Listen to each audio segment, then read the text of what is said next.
ನಮಸ್ತೆ ಟಿವಿ 20 ಕನ್ನಡ ವಾಹಿನಿಗೆ ಸ್ವಾಗತ. ನೀಟ್ ಪ್ರಶ್ನೆ ಪತ್ರಿಕೆ ಸೋರಿಕೆ ಹಾಗೂ ರಾಜ್ಯ ಸರ್ಕಾರ ನೇಮಕಾತಿಯಲ್ಲಿ ನಡೆಸಿದ ಅಕ್ರಮ ಖಂಡಿಸಿ ಪ್ರಗತಿಪರ ಸಂಘಟನೆಯ ನೇತೃತ್ವದಲ್ಲಿ ವಿದ್ಯಾರ್ಥಿಗಳು ಮಾನ್ವಿಯಲ್ಲಿ ಪ್ರತಿಭಟನೆ ನಡೆಸಿದರು.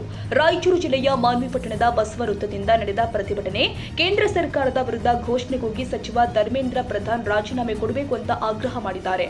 ದೆಹಲಿಯ ಜಂತರ್ ಮಂತರ್ನಲ್ಲಿ ನಡೆದ ಪ್ರತಿಭಟನೆ ಹತ್ತಿಕ್ಕಲು ಕೇಂದ್ರ ಸರ್ಕಾರ ಯುವಕರು ಹಾಗೂ ವಿದ್ಯಾರ್ಥಿಗಳನ್ನ ಮನಸ್ಸು ಇಚ್ಛೆಯಂತೆ ಲಾಠಿ ಚಾರ್ಜ್ ಮಾಡಿದ್ದಾರೆ.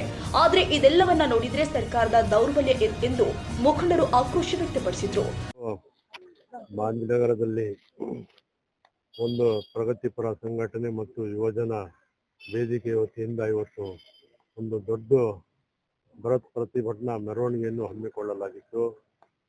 ಅದರ ಉದ್ದೇಶ ಇಡೀ ಭಾರತ ದೇಶದಲ್ಲಿ 23 ಲಕ್ಷ ಮಕ್ಕಳ ಭವಿಷ್ಯಕ್ಕಾಗಿ ನಾವೆಲ್ಲರೂ ಇವತ್ತು ಹೋರಾಟ ಮಾಡುವ ಪರಿಸ್ಥಿತಿ ನಿರ್ಮಾಣ ಆಗಿದೆ. ದೇಶದಲ್ಲಿ ಇವತ್ತು ಪ್ರತಿ ವರ್ಷ ನೀಟ್ ಪರೀಕ್ಷೆಯಲ್ಲಿ ಸತತವಾಗಿ ಪೇಪರ್ ಲೀಕ್ ಅನ್ನು ಮಾಡಿ ಮಕ್ಕಳ ಭವಿಷ್ಯವನ್ನು ಹಾಳು ಮಾಡ್ತಾ ಇರುವಂತ ಈ ಕೇಂದ್ರ ಸರ್ಕಾರಕ್ಕೆ ನಾವು ಎಚ್ಚೆತ್ತುಕೊಂಡು ತಕ್ಷಣವೇ ಸರ್ಕಾರ ಒಂದು ನಿಯಮಗಳನ್ನು ಪಾಲನೆ ಮಾಡಿ ನಮ್ಮ ನೀಟ್ ಎಕ್ಸಾಮ್ ಇಡೀ ಪ್ರತಿಯೊಂದು ರಾಜ್ಯಕ್ಕೆ ಕೊಟ್ಟು ಬಿಟ್ರೆ ಅವರವರ ರಾಜ್ಯ ಸರ್ಕಾರದ ಹೊಣೆಯಿಂದ ಅಂತ ಹೇಳಿ ನಾನು ಈ ಸಂದರ್ಭದಲ್ಲಿ ಹೇಳಲಿಕ್ಕೆ ಇಷ್ಟಪಡುತ್ತೇನೆ. ನೀಟ್ ಪರೀಕ್ಷೆಯಲ್ಲಿ ಪ್ರತಿ ಬಾರಿ ಸೋರಿಕೆ ಆಗ್ತಾ ಇದೆ. ಆ 23 ಲಕ್ಷ ಮಕ್ಕಳ ಭವಿಷ್ಯ ಹಾಳಾಗ್ತಾ ಇದೆ. ಎಷ್ಟು ಮಕ್ಕಳ ಪೋಷಕರು ಇವತ್ತು ಅವರ ಮಕ್ಕಳ ಫೀಸಿಗಾಗಿ ಎಷ್ಟು ಕಷ್ಟಪಟ್ಟು ಅವರು ಮಕ್ಕಳನ್ನು ಓದಿಸಿ ವೈದ್ಯರು ಮಾಡ್ಬೇಕಂತ ಹೇಳಿ ಉದ್ದೇಶದಿಂದ ಇವತ್ತು ನೀಟ್ ಪರೀಕ್ಷೆಯನ್ನು ಸತತವಾಗಿ ಲಾಂಗ್ ಟರ್ಮ್ ನಲ್ಲಿ 1 ವರ್ಷ 2.5 ಲಕ್ಷ ಫೀಸ್ ಕೊಟ್ಟು ಮಕ್ಕಳಿಗೆ 1 ವರ್ಷ ಸತತವಾಗಿ ಓದಿಸಿದ್ರು.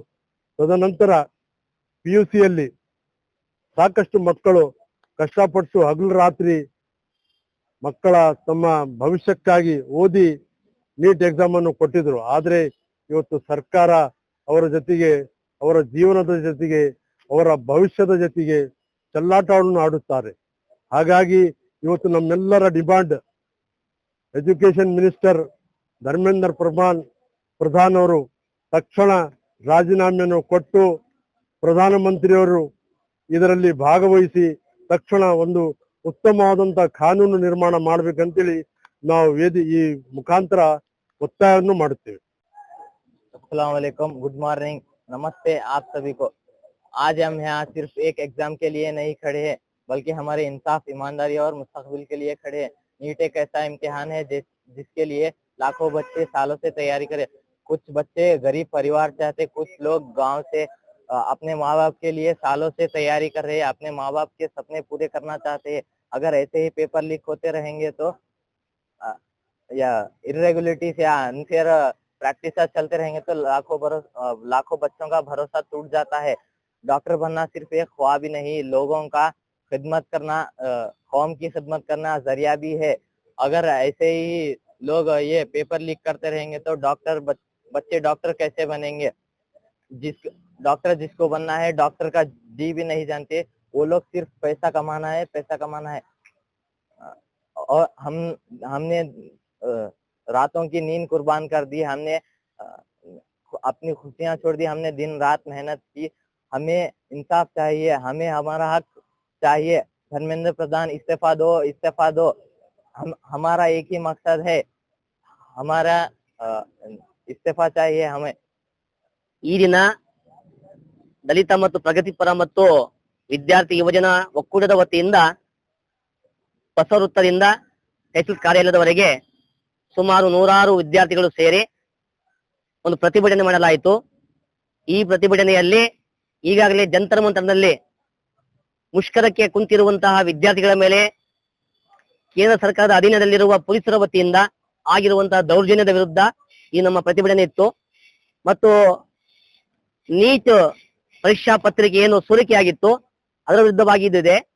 ನಿಜವಾಗ್ಲೂ ಹೇಳಬೇಕಾದ್ರೆ ಮಾನ್ಯ ಸಚಿವರು ಧರ್ಮೇಂದ್ರ ಪ್ರಧಾನ್ 2021ರಲ್ಲಿ ಅವರು ಸಚಿವರಾಗಿ ಇಲ್ಲಿ ಬರ್ತಾರೆ. ಅವರು ಬಂದ ನಂತರ ಸುಮಾರು 4 ಸಲ ನೀಟ್ ಪ್ರಶ್ನೆ ಪತ್ರಿಕೆ ಸೋರಿಕೆ ಆಗ್ತದೆ.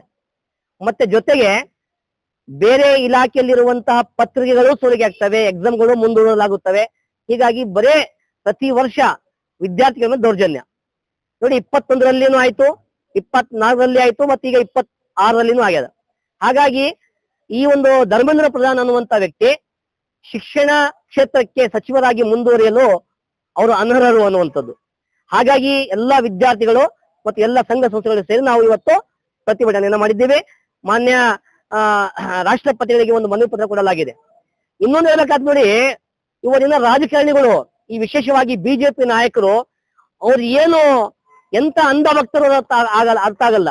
ವಿದ್ಯಾರ್ಥಿಗಳ ಮೇಲೆ ದೌರ್ಜನ್ಯ ಆಗ್ಯದ, ನೀಟ್ ಪ್ರಶ್ನೆ ಪತ್ರಿಕೆ ಸೋರಿಕೆ ಆಗ್ಯದ, ಅಲ್ಲಿ ಪ್ರತಿಭಟನೆ ನಿರತ ಆಗಿರುವಂತ ವಿದ್ಯಾರ್ಥಿಗಳೇ ಆಗಿದ್ದಾರೆ.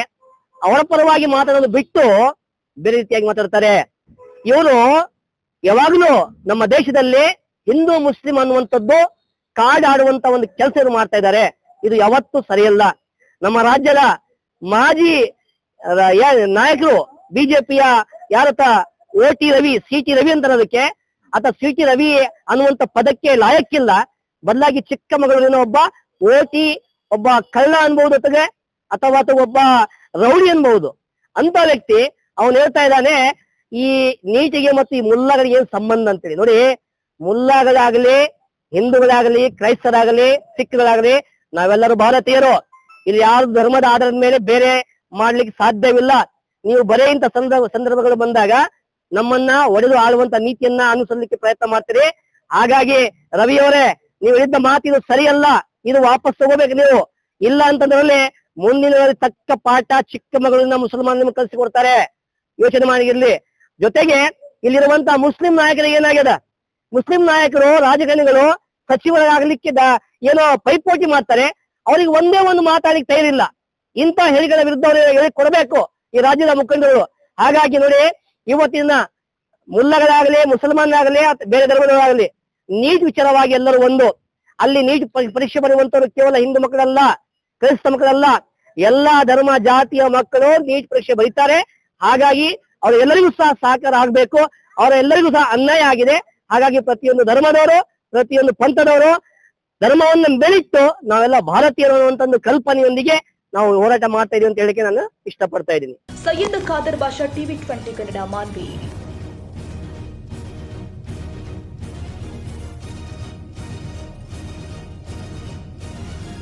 ಕನ್ನಡಿಗರ ಮೆಚ್ಚಿನ ನಿಮ್ಮ TV20 ಕನ್ನಡ ವಾಹಿನಿ ಇದೀಗ ಟಿವಿಯಲ್ಲಿ ಲಭ್ಯ.